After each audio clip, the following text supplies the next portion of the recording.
Hello everyone, and welcome to this week's edition of You Opt to Know, the Daily Orange's opinion podcast. I'm your co-host and producer, Michael Sessa, and I'm joined by our liberal columnist, Nick Turner. Thank you for having me. Yeah, so tonight we're going to talk about Nick's recent column on New York's governor. He's been getting a lot of national attention lately, and some people think he could be doing more to help his state. So what drew you to the topic in the first place? Yeah, so the inspiration for it, so Cuomo he's really outlined a progressive agenda unlike anything we've seen before from him in his first days of his new term. And I guess there's a lot of curiosity about, why is he doing it now? And, is he trying to angle for higher office? Is he just doing it to benefit citizens? Or, does it really matter, why he's doing it at all? It's just, those are questions I really wanted to answer by looking at this column. So Cuomo stated a few times that he's not going to run for office in 2020 or presidential office in 2020.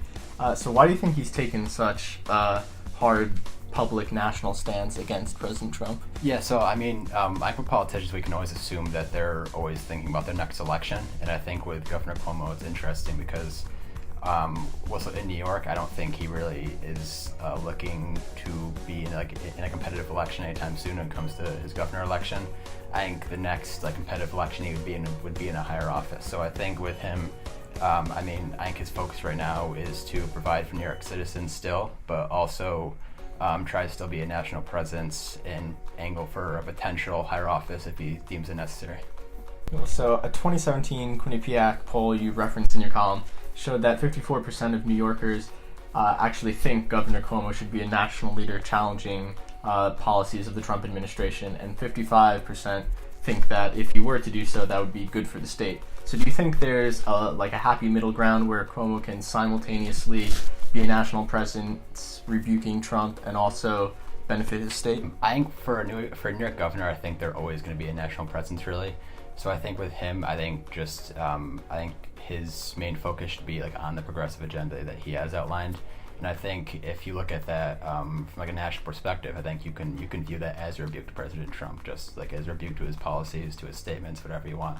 So I think for him, it's important to just let his actions speak louder than words, because I think for a long time in New York, he's really had his words outweigh his actions, and that's what people sometimes feel negatively about him. And I think this is a time where he can truly kind of take his actions and make sure they're more important than things he's saying. Think what kind of things could Cuomo do in New York, policies, budgeting, agenda items, initiatives, that kind of thing, that could show the residents that he's really fully committed to the state above his own personal ambitions? Yeah, so the policies that he's outlined so far, I think, are great.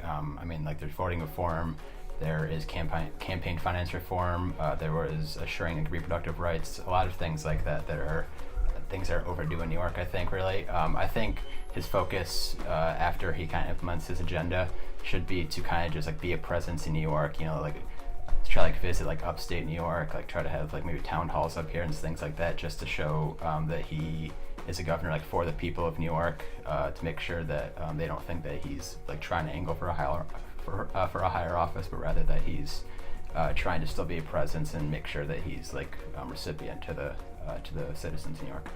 Cool. Thanks for joining us. Thank you for having me. Stay tuned for next week's edition of You Opt to Know. And as always, if you have any questions or comments, hit us up at opinion@thedailyorange.com or send us a letter to the editor. We'll talk to you next week.